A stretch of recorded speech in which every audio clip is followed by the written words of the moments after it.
Tesseramenti rinnovati al 98%, nessuna emorragia verso futuro nazionale del generale Vannacci e sullo sfondo le elezioni in 170 comuni con la Lega determinata a essere protagonista a Verona, Padova, Belluno, ma anche a Chioggia, città strategica del Veneziano. Il direttivo del partito del segretario Salvini si è riunito a Padova, sul tavolo la necessità di serrare le fila e arrivare uniti ai prossimi appuntamenti, compresa la dunata di Pontida del 20 settembre e i congressi definiti occasione di democrazia interna.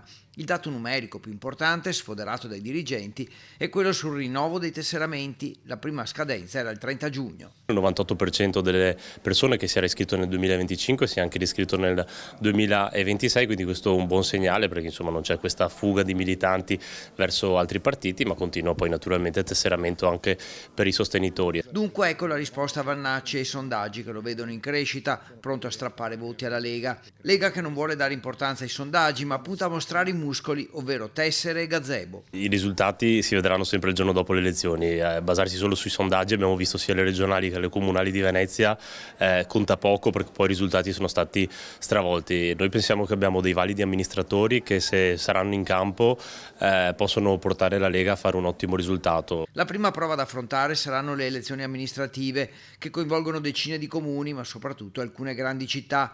La Lega chiede di scegliere i candidati della coalizione di centrodestra in fretta perché più è grande il comune, più tempo servirà per girare il territorio e farsi conoscere. 170 sono i comuni che vanno al voto circa in Veneto nel 2027, con soprattutto Padova, Belluno, Rovigo, ma mi sento di dire anche Chioggia, città grandi, quindi bisogna essere pronti, farsi trovare pronti e iniziare subito a lavorare. E Padova è un laboratorio ideale, c'è già convergenza sul nome, quello di Roberto Marcato, definito ideale dal direttivo della Lega, mentre spunta l'ipotesi di un tavolo del centrodestra per scegliere il nome o magari ufficializzare proprio Marcato. Confido che mettere assieme gli amministratori che sul territorio hanno consenso, sono bravi, con qualche risultato che si spera di portare a casa negli ultimi mesi di governo, la Lega possa fare un ottimo risultato alle prossime elezioni. E nel caso sia Marcato, trapela l'idea di riorganizzare la sede leghista di Padova per dare il massimo supporto all'ex assessore regionale e strappare la città al centro-sinistra dopo 10 anni.